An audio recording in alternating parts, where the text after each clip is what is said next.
मधुपुर गांव गंगा के किनारे बसा एक छोटा सा गांव था, जहां हरे भरे खेतों के बीच एक रहस्यमयी बरगद का पेड़ सदियों से खड़ा था।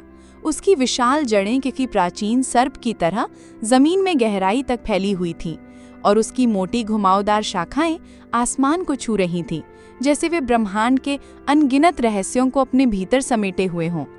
गांव वाले इसे रहस्य का पेड़ कहते थे और इसके नाम के पीछे सिर्फ कहानियां नहीं, बल्कि सदियों पुराने डर और अनसुलझे रहस्य छिपे थे। हर रात सूर्यास्त के बाद उस पेड़ के पास से अजीब और डरावनी आवाजें सुनाई देती थीं। कभी बच्चों की डरावनी खिलखिलाहट जो अचानक शांत हो जाती, कभी किसी बूढ़े की कराह जो हवा में घुल जाती, तो कभी पत्तों की सरसराहट के बीच किसी अदृश्य फुसफुसाहट का भ्रम, जैसे कोई प्राचीन आत्मा फुसफुसा रही हो।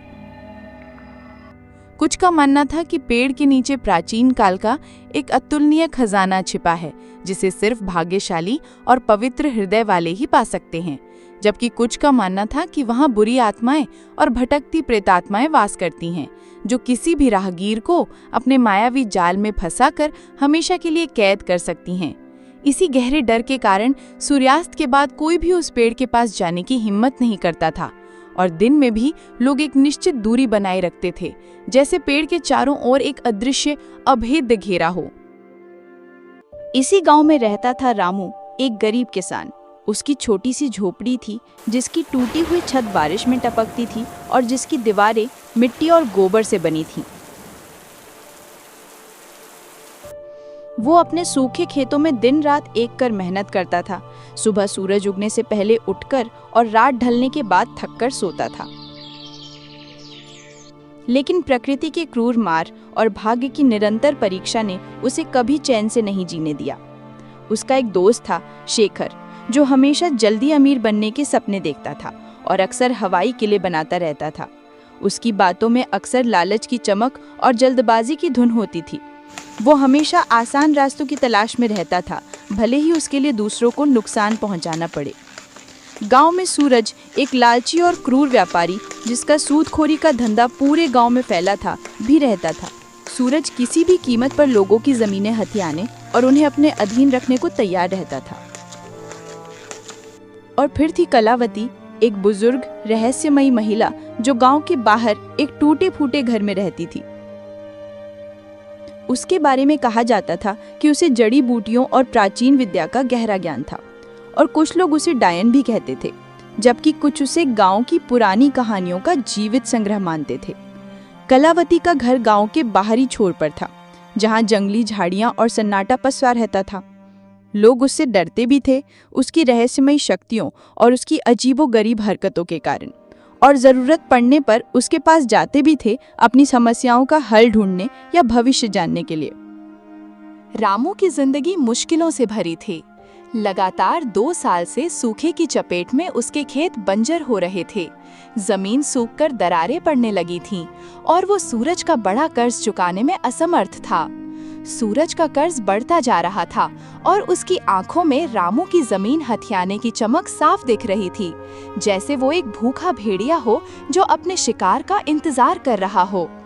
एक सुबह जब रामू अपने खेत में निराश बैठा था, सूरज अपने कुछ लठैतों के साथ वहां आया। उसकी चाल में घमंड और आंखों में क्रूरता थी, जैसे वो अपने शिकार पर टूट पड़ने को तैयार हो। रामू, कब तक इस बंजर जमीन को सींचेगा? देख रहा हूं तेरी मेहनत भी अब पानी मांग रही है और तेरे हाथ की लकीरें भी सूख गई हैं। इसे मुझे बेच दे, मैं तुझे तेरी औकात से भी ज्यादा पैसे दूंगा, ताकि तू अपनी झोपड़ी तो बचा सके और अपने परिवार को 2 वक्त की रोटी खिला सके। वैसे भी तेरा खेत अब किसी काम का नहीं। सूरज, ये जमीन मेरे बाप दादा की निशानी है। मेरी रगों में उनका खून है और ये जमीन मेरी आत्मा है। ये सिर्फ मिट्टी नहीं, मेरा वजूद है। मैं इसे नहीं बेचूंगा, चाहे कितनी भी मुसीबत आए। मैं अपनी आखिरी सांस तक इसके लिए लड़ूंगा। ठीक है, लेकिन याद रख, गरीबी और भूख तुझे झुकाएगी। जब भूख नाचती है तो ज़मीर भी बिक जाता है और इंसान अपने सिद्धांतों को भी भूल जाता है। वह अपने लठैतों के साथ चला गया, लेकिन उसकी आंखों में एक अजीब सी खतरनाक चमक थी, जैसे उसने कोई बहुत बड़ी गुप्त योजना बना ली हो। रामू जानता था कि सूरज सिर्फ धमकी नहीं दे रहा था, बल्कि वह अपनी बात पर अटल था और कुछ बड़ा करने की फिराक में था।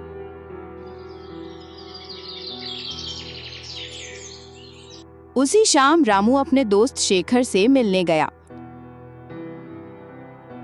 शेखर हमेशा जल्दी अमीर बनने की नई नई योजनाएं बनाता रहता था, चाहे वो गांव में चोरी छिपे जुए का अड्डा हो या जंगल से दुर्लभ जड़ी बूटियां निकालने की बात।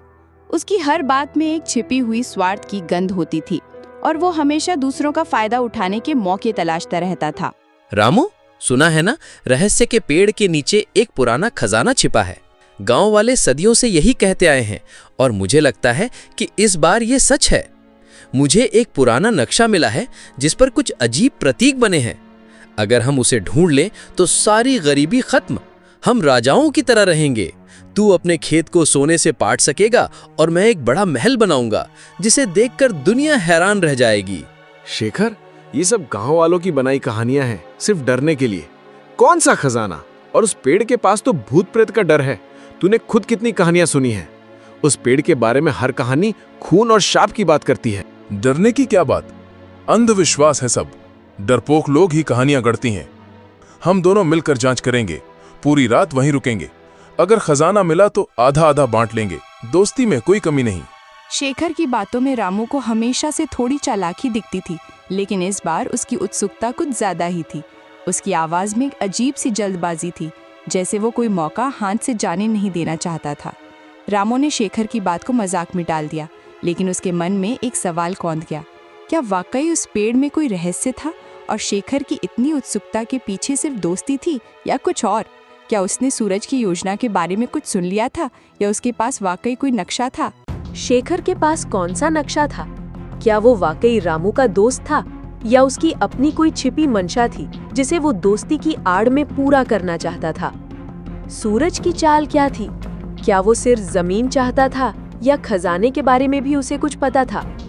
क्या शेखर ने सूरज की बात सुन ली थी और वो पहले खजाना पाना चाहता था? अगले दिन गांव में एक अजीब सी अफवाह फैली। कहा गया कि कलावती, वो बुजुर्ग रहस्यमयी महिला जिसने कई दशकों से गांव से दूरी बना रखी थी, ने रहस्य के पेड़ के बारे में कुछ देखा था। एक सपना, एक दर्शन या शायद कोई प्राचीन भविष्यवाणी जो सदियों से छिपी थी। रामू और शेखर दोनों ही उत्सुकता से भरे उसके घर गए। कलावती का घर गांव के एक कोने में था, जहां सन्नाटा पसरा रहता था और चारों ओर सूखी जड़ी बूटियों की तेज अजीब सी गंध फैली हुई थी। उसके घर की दीवारों पर अजीबोगरीब नक्शे खुदे थे, जिनमें पुराने प्रतीकों और तारों की चाल का जिक्र था, और कोने में ताड़ के पत्ते पर लिखी जीर्ण शीर्ण पोथियां और प्राचीन किताबें बिखरी पड़ी थीं। हर चीज रहस्यमयी और पुरानी लग रही थी, जैसे वो किसी और समय से जुड़ी हो। रामू, शेखर, मैंने सपने में देखा है। उस बरगद के नीचे एक प्राचीन खजाना है जो केवल सच्चे दिल वाला पा सकता है। लेकिन सावधान, उस पेड़ की रक्षा एक बहुत पुरानी, शक्तिशाली अदृश्य शक्ति करती है। वो शक्ति हर उस व्यक्ति पर कहर ढाती है जिसकी नीयत में खोट हो, जो लालच से भरा हो।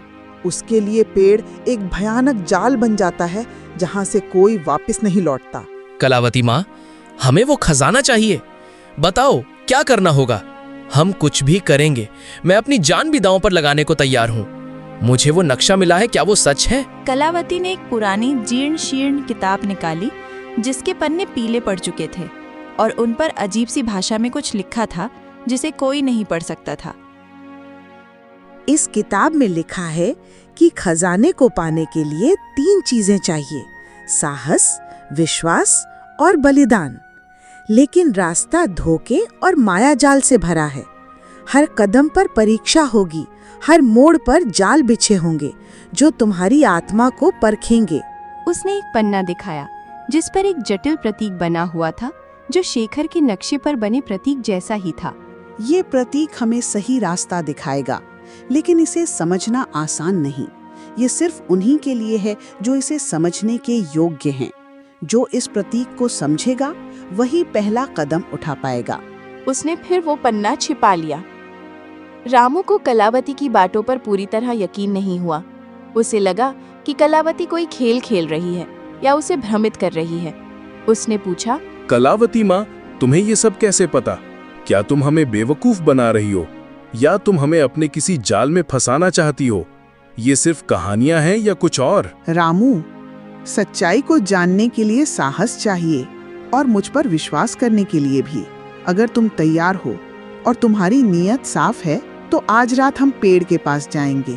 वहां तुम्हें पहला संकेत मिलेगा, एक ऐसा संकेत जो तुम्हें बताएगा कि तुम सही रास्ते पर हो या नहीं, और तुम्हारे सामने पहली पहेली आएगी।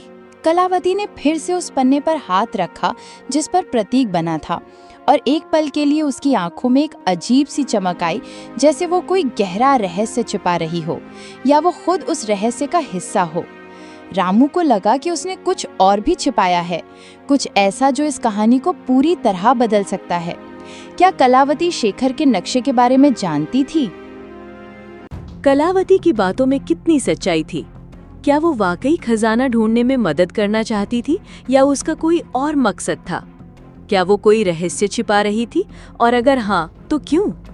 क्या वो इस खजाने के बारे में पहले से जानती थी या वो इस पेड़ से जुड़ी किसी प्राचीन परंपरा का हिस्सा थी? शेखर का नक्शा कितना सही था? रामू, शेखर और कलावती ने रात को पेड़ के पास जाने की योजना बनाई। सूरज को इसकी भनक लग गई क्योंकि उसके जासूस पूरे गांव में फैले हुए थे जो उसे हर छोटी बड़ी खबर देते थे। वह चुपके से उनके पीछे चल दिया। उसकी नीयत खजाने पर थी और वह किसी भी कीमत पर उसे हासिल करना चाहता था, भले ही उसे किसी की जान लेनी पड़े। रात के अंधेरे में बरगद का पेड़ पहले से कहीं ज्यादा डरावना लग रहा था। उसकी विशाल जड़ें सांपों की तरह जमीन पर फैली हुई थीं, जो अंधेरे में और भी भयानक दिख रही थीं, और उसकी मोटी शाखाएं आसमान को छू रही थीं, जैसे वे डरावने हाथ हों जो उन्हें अपनी ओर खींच रहे हों या उन्हें फाड़ने को तैयार हों।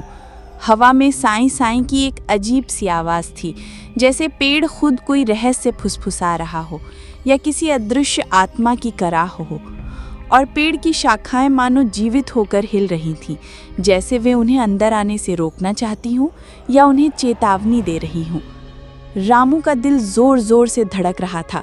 उसे अपनी माँ की सुनाई डरावनी कहानियाँ याद आ रही थीं, जिनमें पेड़ आत्माओं का घर था और उसकी जड़ें नरक का रास्ता। शेखर, ये जगह ठीक नहीं लग रही। मुझे कुछ अजीब सा महसूस हो रहा है। हमें वापस चलना चाहिए। ये सब मजाक नहीं है। यहाँ कुछ अदृश्य शक्ति है जो हमें अंदर नहीं जाने देगी। अरे अब पीछे नहीं हटना, खजाना हमारे सामने है। सोचा था कि तू बहादुर है रामू, क्या तू इन कहानियों से डर गया? ये सिर्फ हवा की आवाजें हैं। चुप रहो दोनों, हमें किताब के निर्देशों का पालन करना होगा। डरोगे तो खजाना कभी नहीं मिलेगा। ध्यान से देखो, पेड़ तुम्हें बुला रहा है। ये तुम्हें रास्ता दिखाएगा, लेकिन तुम्हें अपनी आत्मा को शुद्ध रखना होगा।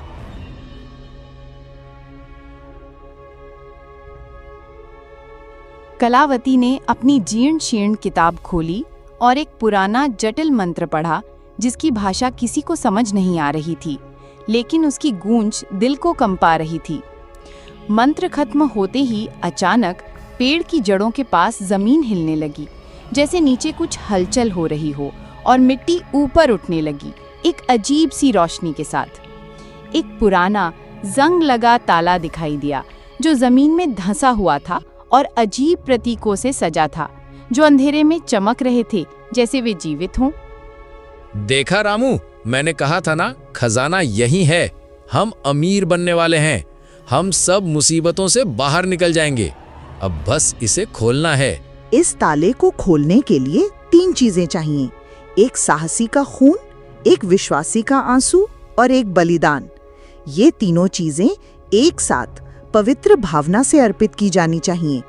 कोई भी लालच या स्वार्थ इसे भंग कर देगा और खजाने के संरक्षक तुम्हें कभी माफ नहीं करेंगे।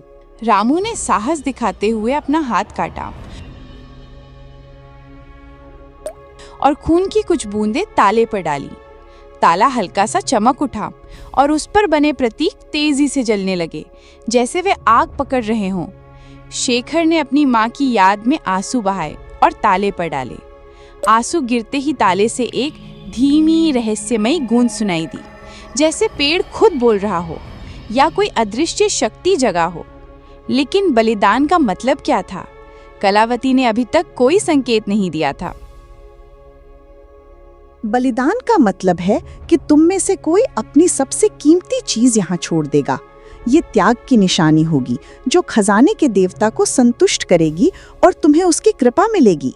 यह सिर्फ एक वस्तु नहीं, तुम्हारी आत्मा का अंश होगा। रामू ने अपनी माँ की दी हुई एक पुरानी चांदी की अंगूठी निकाली जो उसके लिए सबसे कीमती थी, उसकी माँ की आखिरी याद, और उसने कभी उसे खुद से दूर नहीं किया था। उसने आंखें बंद करके उसे ताले के पास रख दिया। उसके चेहरे पर दर्द और दृढ़ता थी। शेखर ने अपनी जेब से एक पुराना चमचमाता सिक्का निकाला जो उसके दादाजी का था। वो उसे देने में हिचकिचा रहा था, उसके हाथ कांप रहे थे। उसके चेहरे पर लालच साफ दिख रहा था, लेकिन खजाने की भूख ने उसे मजबूर किया। उसने भी उसे रख दिया, लेकिन कलावती ने कुछ नहीं दिया। कलावती माँ, तुमने बलिदान में कुछ क्यों नहीं दिया? तुमने हमें धोखा दिया है। ये कैसा बलिदान है? मेरा बलिदान मेरा समय है जो मैं तुम्हें दे रही हूँ, और मेरा ज्ञान जो मैं तुम्हें इस यात्रा में दे रही हूँ। तुम दोनों ने जो दिया वो तुम्हारे लिए कीमती था, मेरे लिए नहीं। मेरा बलिदान अलग है और तुम इसे अभी नहीं समझोगे। मेरा जीवन ही मेरा बलिदान है। रामू को शक हुआ, लेकिन तभी ताला एक तेज गड़गड़ाहट जैसी आवाज के साथ खुल गया, जैसे सदियों का रहस्य खुल रहा हो, और जमीन भी कांपने लगी। जमीन में एक गहरा अंधेरा गड्ढा दिखाई दिया, जिसमें एक चमकता हुआ पुराना संदूक रखा था। उसकी चमक इतनी तेज थी कि आंखें चौंधिया गईं, और उसमें से एक अजीब सी मीठी सुगंध आ रही थी जो मन को भ्रमित कर सकती थी। कलावती ने बलिदान नहीं दिया, लेकिन ताला खुल गया। क्या उसने मंत्र में कुछ छिपाया था, या उसके ज्ञान का दावा सिर्फ एक बहाना था? क्या वो इन दोनों को सिर्फ मोहरा बना रही थी, या वो इस खजाने से जुड़ी किसी और गुप्त योजना का हिस्सा थी? क्या उसके जीवन का बलिदान ही वो थी, या कोई और गहरा राज था? संदूक में क्या था? क्या ये वाकई खजाना था या कोई और रहस्य, कोई जाल? क्या सूरज आ रहा था? क्या पेड़ ने कलावती को ये शक्ति दी थी कि वो बलिदान के बिना भी ताला खोल सके? तभी सूरज अचानक झाड़ियों से निकला। उसकी आंखों में लालच और जीत की चमक थी, जैसे उसने अपनी चाल में जीत हासिल कर ली हो। उसके पीछे उसके लठैत भी थे, जो हथियारों से लैस थे। ये खजाना मेरा है। तुम सब बेवकूफ बन गए। मैंने तुम सब पर नजर रखी हुई थी। अब तुम सब यहाँ से निकलो, या तुम सब का अंजाम बहुत बुरा होगा। उसने शेखर को एक जोरदार धक्का दिया, जो संभल नहीं पाया और नीचे गिर पड़ा। उसका सिर जमीन से टकराया और वो दर्द से कराहने लगा। सूरज संदूक की ओर दौड़ा। उसकी सांसें तेज हो रही थीं और उसकी आंखों में सिर्फ धन की चमक थी। वो कुछ भी देखने को तैयार नहीं था, लेकिन जैसे ही उसने संदूक को छुआ, एक तेज नीली रोशनी निकली, जैसे बिजली कड़क रही हो, और सूरज एक भयानक चीख के साथ बेहोश होकर गिर पड़ा। उसका शरीर तेजी से कांपने लगा। उसके लठैत भी डर कर भाग गए। अपनी जान बचाने के लिए उन्होंने अपने हथियार भी वहीं छोड़ दिए।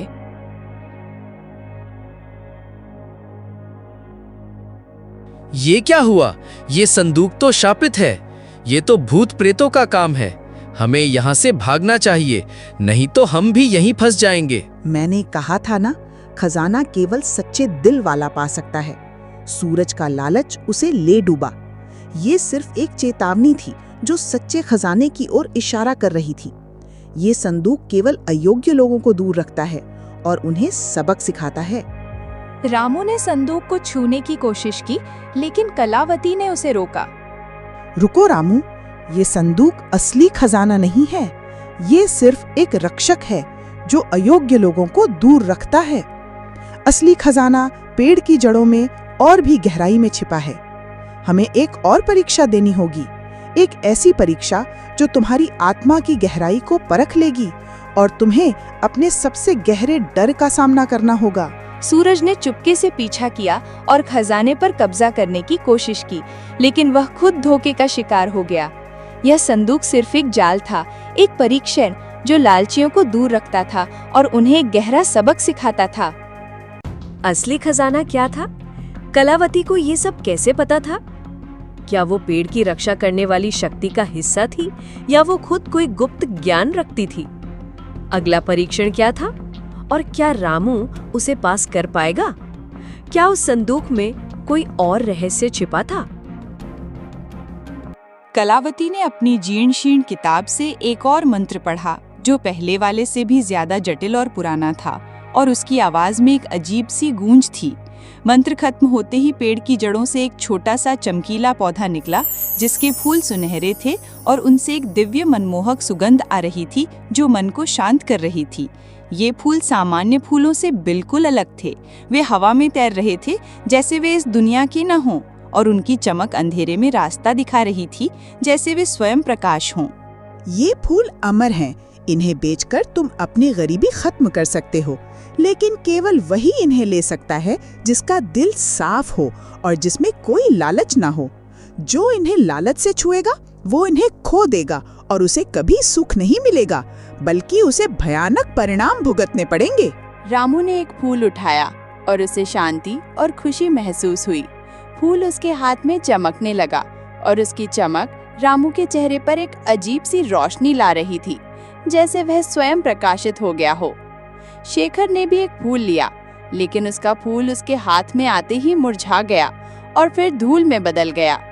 शेखर के चेहरे पर निराशा और क्रोध साफ दिख रहा था और उसकी आंखों में भयानक दर्द था। ये क्या हुआ? मेरा फूल क्यों मुरझा गया? कलावती माँ, तूने मुझसे झूठ कहा है।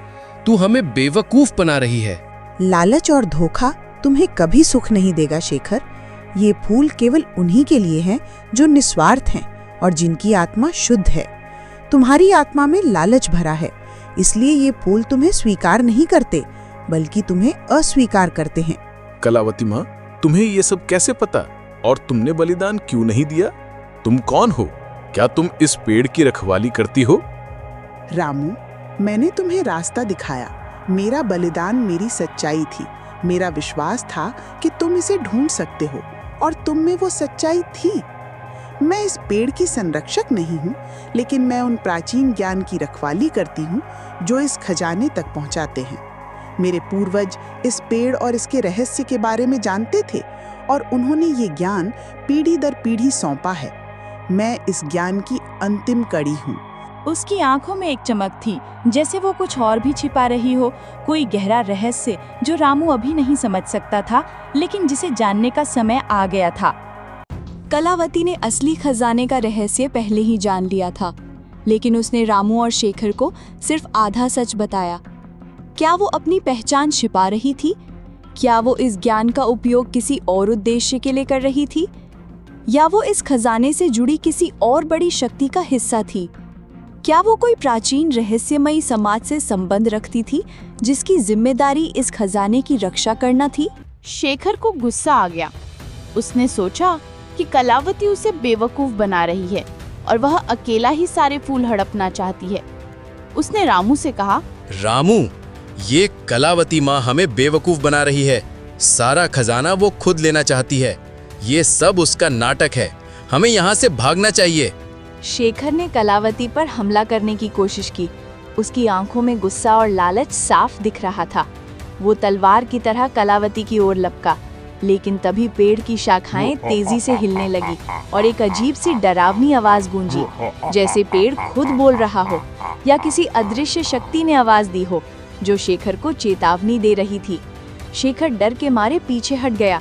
उसका शरीर कांप रहा था और उसके हाथों से तलवार छूट गई, जैसे वो जल रही हो। शेखर, तू मेरा दोस्त है, फिर भी तुझ में इतना लालच है। कलावती माँ सही कह रही है, खजाना सच्चाई का है, लालच का नहीं। तूने मेरी दोस्ती का भी अपमान किया है और अब इस पवित्र स्थान को भी अपवित्र कर रहा है। शेखर ने अपनी गलती मानी, लेकिन उसकी आंखों में लालच अभी भी था, एक ऐसी भूख जो मिटने का नाम नहीं ले रही थी, जैसे वो उसके खून में समा गई हो। उसने चुपके से एक और सुनहरा फूल तोड़ने की कोशिश की, इस बार और तेजी से। उसने सोचा कि कोई उसे देख नहीं रहा।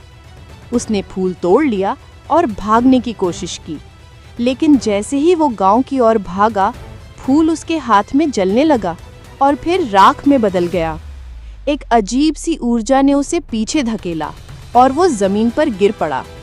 उसके शरीर में भयानक दर्द होने लगा और उसे लगा कि उसकी आत्मा जल रही है। शेखर ने रामू और कलावती को धोखा देने की कोशिश की, लेकिन उसका लालच उसे ले डूबा। पेड़ ने खुद उसे सजा दी, ये दिखाते हुए कि प्रकृति कभी लालच का साथ नहीं देती और उसके नियम बहुत कठोर होते हैं। क्या शेखर फिर से कोई साजिश रचेगा? क्या पेड़ की शक्ति उसे सबक सिखाएगी या उसे हमेशा के लिए बांध लेगी? क्या सूरज के लठैट वापस आएंगे और इस बार उनका क्या इरादा होगा? पेड़ का क्रोध कितना भयानक हो सकता है। जैसे ही शेखर जमीन पर पड़ा था, दर्द से कराह रहा था। सूरज, जो अभी भी बेहोश पड़ा था, धीरे धीरे उठने लगा। उसकी आंखों में बदला लेने की आग थी, जो पहले से कहीं ज्यादा भयंकर थी, और उसके चेहरे पर एक भयानक मुस्कान थी। उसने रामू को देखा, जिसके पास अभी भी चमकीला सुनहरा फूल था, और उसकी आंखों में ईर्ष्या साफ झलक रही थी। तो ये है असली खजाना, मैं इसे नहीं छोड़ूंगा, ये मेरा है, अब कोई मुझे रोक नहीं पाएगा। उसने रामू पर हमला किया। उसके हाथों में पत्थर था, वह रामू को मारना चाहता था, लेकिन इस बार कलावती तेजी से आगे आई। उसकी चाल में एक अजीब सी फुर्ती थी, जैसे वो हवा में तैर रही हो। उसने एक और मंत्र पढ़ा और पेड़ से कुछ विशाल जड़ें निकली, जिन्होंने सूरज को जकड़ लिया, जैसे वे उसे निगलने को तैयार हों, और उसकी चीखें हवा में गूंजने लगी। सूरज चीखने लगा, उसकी आवाज जंगल में गूंजी, लेकिन वह हिल नहीं पा रहा था। लालच तुम्हें हमेशा अंधेरे की ओर ले जाएगा सूरज। ये पेड़ तुम्हें तब तक नहीं छोड़ेगा जब तक तुम अपने पापों का प्रायश्चित नहीं कर लेते और अपनी नीयत साफ नहीं कर लेते। प्रकृति कभी अन्याय का साथ नहीं देती और वो अपने संरक्षकों की रक्षा करती है। रामू ने सूरज को देखा और उसे दया आ गई। उसने कलावती से कहा, कलावती माँ, इसे छोड़ दो, इसे एक मौका दो, शायद ये अपनी गलती समझ जाए और सही रास्ते पर लौट आए। कलावती ने अपनी आंखें बंद की और जड़ें धीरे धीरे ढीली पड़ गईं। सूरज उठा, उसका चेहरा पीला पड़ गया था और उसकी आंखों में डर और पछतावा था। वो जानता था कि उसने क्या खो दिया था और पेड़ ने उसे क्या सबक सिखाया था। वो बिना एक शब्द कहे भागा। उसकी परछाई अंधेरे में खो गई, जैसे वो कभी था ही नहीं। क्या सूरज सच में बदल गया था या वो फिर से कोई चाल चलेगा? क्या ये खजाना रामू के जीवन में शांति लाएगा या और मुश्किलें? क्या कलावती अब अपना अंतिम रहस्य उजागर करेगी और क्या उसके जाने का समय आ गया था? जैसे ही सूरज भागा, कलावती रामू की ओर मुड़ी। उसकी आंखों में अब कोई रहस्य नहीं था, बल्कि एक गहरी शांति और ज्ञान था, जैसे उसने अपना जीवन भर का कर्तव्य पूरा कर लिया हो। उसके चेहरे पर एक अजीब सी चमक थी, जो पहले कभी नहीं दिखी थी। रामू, अब समय आ गया है कि मैं तुम्हें अपना अंतिम रहस्य बताऊं।